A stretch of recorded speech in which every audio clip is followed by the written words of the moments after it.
सभी दोस्तों से नमस्ते। हमारे कुसुम लोकगीत चैनल पे आप लोगों का स्वागत है। देखिए, हम दोनों सहेली एक छोटा सा प्यारा सा गीत सुनाने चल रहे हैं। गीत अच्छे लगे लाइक सब्सक्राइब करिए, कमेंट में बताइए।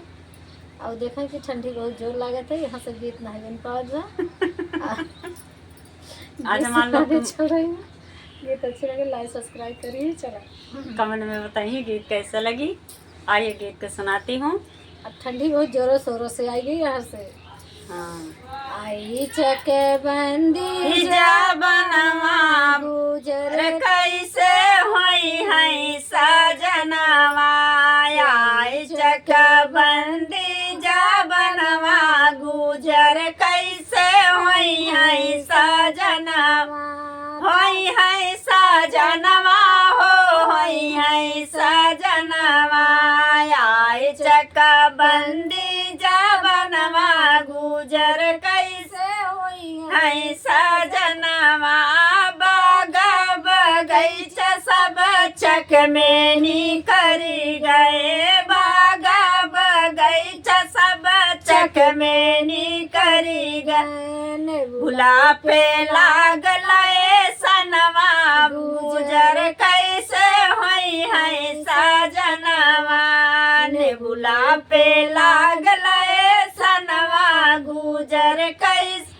होई है सजनवा, होई है सजनवा हो होई है सजनवा, आई चक बंदी बनवा गुजर कैसे होई है सजनवा, ताराई नारा सब चक में करी गए, ताराई नारा सब चक में करी गए, करी गए चक में करी गए, बेउलू पे लागल सनवा गुजर कैसे होई है सजनवा, बेउलू पे लागल सनवा गुजर कैसे होई है सजनवा, आई चक बंदी बनवा गुजर कैसे